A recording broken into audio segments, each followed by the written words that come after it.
This is the bottom of a VRF fan coil, and you access everything from the bottom on most units. But we need to pull off that cover so we can get the drain pan out. As you can see, it's cracked. This is the drain that you use if you want to gravity drain it instead of using the pump, which has like a, I don't know, 20-inch lift or something. But I've been told and chewed out and all of that you can't repair a drain pan. That is not true. You just have to do it the right way. So I'm going to show you how to do that. Here we are under the skirt here, and I'll get you a better view. But I have no idea how this happened. I mean, it's a real mystery, but whenever you have something weird going on with a drain pan, you want to check for oil. And that might be what we're seeing right there, because the oil can deteriorate the plastic, and then you get kind of mystery cracks, and that might have been what's going on here. Here's some pieces here, and if you're wondering why didn't this start leaking right away with, you know, such a big hole, maybe that with the pieces there was a little bit of a lip that was still allowing the pump to draw water without it overflowing. The other thing is this unit was set really low, and I'm not sure that the fan was ever shutting off, and so that'll also help keep the water in. It was only when we powered it down that we noticed it dripping out of the ceiling. There's a look at the pump. Just a little sling style. Doesn't even look like they can do much, but they do. A lot of them are running continuously. You know, it's not like it's waiting for the pan to fill up, so they could be pretty low capacity. By the looks of it in this foam tape, I would say the leak is old. That oil looks very old, and so I'm not worried about that at this point. Okay, that's about all there is just that. And then you've got your coil that runs the whole length. Also, I took the screws loose on this side here to get the play I needed to get the drain pan out, and just bent the case right there. On these VRF units that are just horribly designed, I do what I have to do to get them out. I don't care if I gotta bend something, cut something, as long as it's going back in a reliable way and I'm putting it together in a reliable way, I'm fine with it. Gonna clean out this primordial soup with some Big Blue and a scrub brush. Get everything really clean. All right, I've cleaned it up real good and taken the shine off with this, which taking the shine off will help, but when you're using an abrasive, you're also cleaning the surface. That's really kind of what you're doing there. I'm going to use this as a final stage of cleaning. Any alcohol is a great solvent to clean a surface. And if you're not getting it wet first and cleaning it like that, you probably want to use like 70 to 90% alcohol, so you have a solvent that's dealing with both polar and non-polar molecules. You see what I'm saying? But I already took care of water-based contamination, and now I'm going to deal with anything that's oil-based on this surface. Although, one big advantage of abrasive cleaning is that you're taking off that surface and trying to remove the oil contamination mechanically instead of chemically, okay?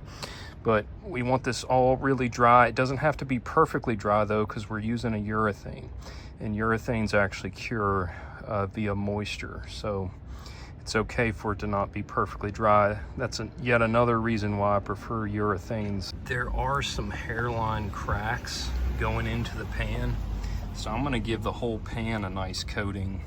Now, if I had known that, well, this is going to get them AC right away, which is what they need, so regardless. But, you know, if you're dealing with a lot of little spider cracks, it might be best to replace it. However, my experience with a repair like this is it will last, you know, but should you replace it? Yeah, you should.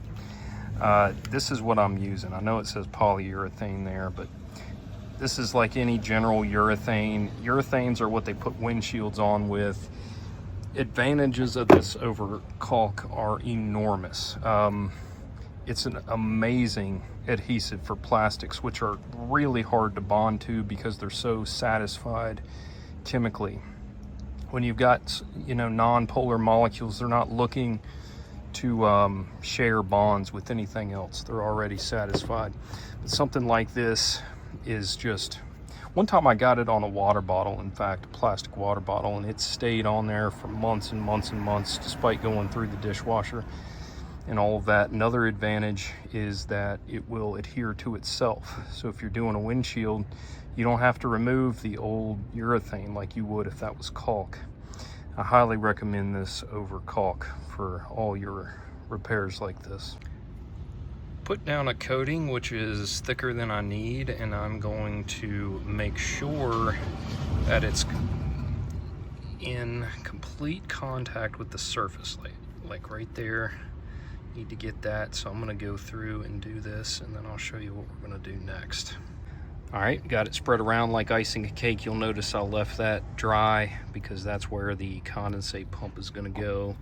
Lastly, if you want to get a real good finish on a urethane using alcohol, you can really kind of smooth things out. So I'm going to do that. You can see it's not really sticking to my glove, and I can just get a nice even coat. And yes, I would use this to coat a whole pan if I needed to, instead of, the products they sell, pan coat and whatnot. I would absolutely use this. It's a great adhesive on metal as well. All right, that's done. Didn't really have to do that, but with a more even layer, there's less chance I miss a spot. I'll pour out the extra alcohol that I was kind of moving around. This is a random piece of plastic, may have already mentioned that, but if all I had was sheet metal, I would have just brought the coating up to cover that and keep it from rusting out. So we're also plugging that hole at the same time. This stuff is just like anti-seize, can get everywhere. I grab all my rags at the end, just peel that glove off. Hard to do with one hand with all the rags inside. I ripped the little pinky off, and I'll show you what I'll do with that. I've got it over the tube, and I'm gonna wrap it up and over this. It's just that this has no seams. The latex is still breathable, but with these two things combined, that's about the longest life that you'll get out of one of these tubes. And if you keep it cool, I mean, it can be well over a year, up to 2 years I've gotten out of them. Leave a little tab at the end, and you can pull that just straight that way, and it'll unwind off the end. Even though silicone grease is my grease of choice for plastics and stuff, I don't want anything sticky. I just want a super lightweight oil. I'm gonna coat this just in case it contacts anything in this pan. I don't want to get stuck, but I'll confirm that it's free and everything. I think we'll be fine, but this is just an extra precaution. There we go. And if that's not already obvious, that's the overflow switch, so it'll throw a code that activates. Man, that's hard to see, but I'm nowhere near the bottom there, so the float's not even close to being stuck.